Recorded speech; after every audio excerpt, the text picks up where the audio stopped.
بسم اللہ الرحمن الرحیم۔ آخر بی بی خدیجہ نے فرشتے جبرائیل کو دیکھ کر سر کا دوپٹہ کیوں ہٹا دیا؟ جب حضور صلی اللہ علیہ وسلم کی عمر 40 سال ہوئی تو اچانک آپ کے ساتھ کچھ عجیب و غریب چیزیں ہونے لگی۔ وہ اس طرح کہ جب بھی آپ باہر گھومنے جاتے تو راستے کے ہر پیڑ و پتھر آپ کو سلام کرتے۔ اچانک آواز آنے لگتی کہ اے محمد السلام علیکم۔ یہ سن کر حضور صلی اللہ علیہ وسلم پریشان ہو جاتے کہ آخر یہ آوازیں کدھر سے آ رہی ہیں؟ یہاں تو ہر طرف سناٹا ہی سناٹا ہے، کوئی نظر نہ آتا، لیکن وہ آوازیں برابر آتی رہتی۔ اسی طرح اس زمانے میں حضور صلی اللہ علیہ وسلم جو بھی خواب دیکھتے وہ بالکل سچ ثابت ہوتا۔ اگر خواب میں دیکھتے کہ میں فلاں انسان سے باتیں کر رہا ہوں، یا کعبے کے پاس کھڑا نماز پڑھ رہا ہوں، یا دور سے کوئی انسان مجھ سے ملنے آ رہا ہے، تو اگلے دن وہ سبھی باتیں بالکل سچ ہو کر نظر آتی۔ یہ سب دیکھ آپ صلی اللہ علیہ وسلم بہت پریشان تھے کہ آخر یہ میرے ساتھ کیا ہو رہا ہے۔ وقت گزرتا گیا اور حضور صلی اللہ علیہ وسلم کو اکیلے رہنا زیادہ پسند آنے لگا۔ کسی سے بھی بات نہ کرتے، اکثر خاموش رہتے۔ ان دنوں میں اکثر حضور صلی اللہ علیہ وسلم مکہ سے تھوڑی دور ایک پہاڑ پر بنی غار میں چلے جاتے اور کئی دن وہی گزارتے۔ آپ صلی اللہ علیہ وسلم کئی دنوں کا کھانا لے کر اس غار میں جاتے اور وہاں بیٹھ کر سوچا کرتے کہ آخر اس دنیا کو کس نے بنایا، یہ کائنات کا سارا نظام کیسے چل رہا ہے۔ ایک دن دوپہر کے وقت حضور صلی اللہ علیہ وسلم اس غار میں بیٹھے سوچ رہے تھے کہ تبھی اچانک آسمان کی طرف سے ایک بڑی عجیب سی چیز نیچے کو اترتی ہوئی نظر آئی۔ وہ چیز بہت تیزی سے اڑتے ہوئے غار کے پاس کھڑی ہو گئی۔ وہ حضرت جبرائیل علیہ السلام تھے، جو کہ آپ صلی اللہ علیہ وسلم کے پاس پہلی وحی لے کر آئے تھے۔ لیکن حضرت جبرائیل علیہ السلام کو اس طرح آتا دیکھ آپ صلی اللہ علیہ وسلم بہت ڈر گئے اور کانپنے لگے۔ حضرت جبرائیل نے غار کے پاس آ کر کہا کہ اے محمد باہر نکلو۔ حضور صلی اللہ علیہ وسلم کو نہیں پتا تھا کہ یہ میرے سامنے اللہ کے مقرب فرشتے حضرت جبرائیل علیہ السلام کھڑے ہیں، جو کہ نبیوں کے پاس وحی لے کر آتے تھے۔ حضور صلی اللہ علیہ وسلم نے تو جب پہلی بار حضرت جبرائیل علیہ السلام کو دیکھا تو بہت زیادہ ڈر گئے اور آپ کا جسم کانپنے لگا۔ حضور صلی اللہ علیہ وسلم جیسے ہی غار سے باہر نکلے تو حضرت جبرائیل علیہ السلام نے پیچھے سے آپ کو پکڑ لیا اور گردن کے بیچ اپنی کوہنی رکھ کر بہت تیز دبایا اور کہنے لگے کہ اے محمد پڑھو۔ یہ سن کر حضور صلی اللہ علیہ وسلم بہت گھبرا گئے اور ڈرتے ہوئے کہنے لگے کہ میں پڑھنا نہیں جانتا۔ لیکن حضرت جبرائیل علیہ السلام نے اگلی بار اور تیز گردن دبائی اور کہا کہ اے محمد پڑھو۔ تو حضور صلی اللہ علیہ وسلم نے دوسری بار بھی وہی جواب دیا کہ مجھے پڑھنا نہیں آتا، میں امی ہوں۔ جب اللہ کے رسول صلی اللہ علیہ وسلم نے اس بار بھی وہی جواب دیا تو حضرت جبرائیل علیہ السلام نے تیسری بار حضور صلی اللہ علیہ وسلم کو اتنی تیز دبایا کہ اللہ کے رسول فرماتے ہیں کہ مجھے اس وقت محسوس ہوا کہ جیسے میری جان نکل جائے گی، اور پھر حضرت جبرائیل علیہ السلام نے کہا کہ اے محمد پڑھو۔ جب حضرت جبرائیل علیہ السلام نے تیسری بار حضور صلی اللہ علیہ وسلم کو دبایا تو اسی وقت اللہ کی طرف سے ایک تجلی حضور صلی اللہ علیہ وسلم کی طرف آئی اور آپ کے جسم میں شامل ہو گئی۔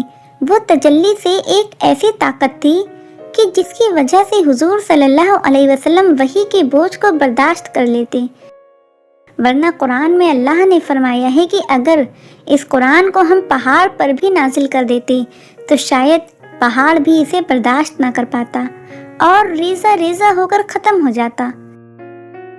لیکن اللہ نے حضور صلی اللہ علیہ وسلم کا دل ایسا مضبوط بنا دیا تھا کہ آپ صلی اللہ علیہ وسلم اس قرآنی وحی کے بوجھ کو برداشت کر لیتے۔ اس لیے جب حضرت جبرائیل علیہ السلام نے تیسری بار حضور صلی اللہ علیہ وسلم کو دبایا اور اللہ کی تجلی آپ کے دل میں شامل ہو گئی تو اللہ کے رسول نے پڑھنا شروع کر دیا اور پھر حضرت جبرائیل علیہ السلام نے سورہ اقرا بسمی کی 5 آیتیں پڑھ کر سنائی کہ جن کا مطلب ہے کہ اے محمد پڑھو اس اللہ کے نام سے کہ جس نے ساری کائنات کو بنایا اور اس انسان کو کھنکھناتی مٹی سے پیدا کیا۔ اے محمد پڑھو، آپ کا رب بہت مہربان ہے کہ جس نے قلم کے ذریعے انسان کو علم سکھایا اور اسے وہ باتیں بتائی کہ جو وہ کبھی نہیں جانتا تھا۔ حضرت جبرائیل علیہ السلام نے حضور صلی اللہ علیہ وسلم کو قرآن کی وہ آیتیں پڑھائیں اور پھر دور ہٹ کر کھڑے ہو گئے۔ اللہ کے رسول اس وقت حضرت جبرائیل علیہ السلام کو بہت ڈری ہوئی نظروں سے دیکھ رہے تھے۔ اچانک حضرت جبرائیل علیہ السلام پھر سے آسمان کی طرف اڑنے لگے۔ یہ دیکھ حضور صلی اللہ علیہ وسلم اور زیادہ ڈر گئے اور جلدی سے گھر کی طرف چل دیے۔ اس وقت وہاں پہاڑ پر کوئی بھی نہ تھا، ہر طرف سناٹا ہی سناٹا تھا۔ دوپہر کا وقت تھا اور آسمان پر سورج چمک رہا تھا۔ ایک معصوم سا انسان اس ویران علاقے میں کھڑا کانپ رہا تھا۔ کوئی اسے سہارا دینے والا نہیں تھا۔ اس انسان کو نہیں پتا تھا کہ آخر یہ فرشتہ کون ہے اور میرے پاس کیوں آیا ہے، لیکن شاید اب دنیا کی تقدیر بدلنے کا وقت آ چکا تھا اور اللہ بھی اپنے اس پیارے نبی سے مخاطب ہو رہے تھے کہ جن کے لیے ساری کائنات کو بنایا گیا۔ زمین و آسمان، چاند و سورج، چرند و پرند، یہاں تک کہ ہر چیز کو انہی کی خاطر پیدا کیا گیا۔ آج اس معصوم نبی کو اس ویران علاقے میں ساری دنیا کو صحیح راہ پر لانے کی ذمہ داری دی جا رہی تھی۔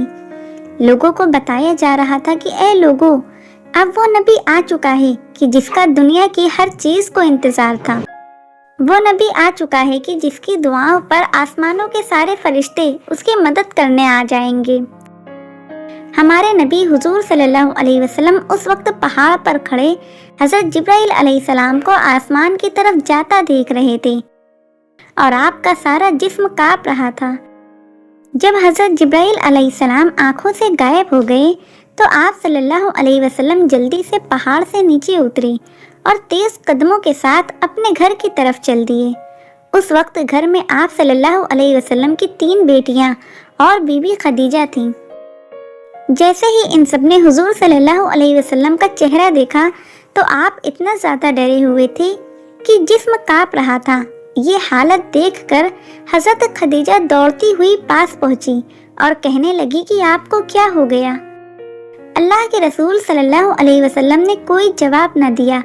ساری لڑکیاں پریشان تھی کہ پتہ نہیں آج میرے والد کو کیا ہو گیا ہے، وہ اتنا ڈرے ہوئے کیوں ہیں۔ تھوڑی دیر بعد اللہ کے رسول نے اشارے سے کہا کہ اے خدیجہ، میرے لیے چادر لے کر آؤ، مجھے بہت ڈر لگ رہا ہے۔ بڑی بیٹی زینب دوڑ کر گئی اور ایک چادر لے کر آئی۔ حضور صلی اللہ علیہ وسلم چارپائی پر لیٹ گئے اور حضرت خدیجہ نے اوپر سے چادر ڈال دی۔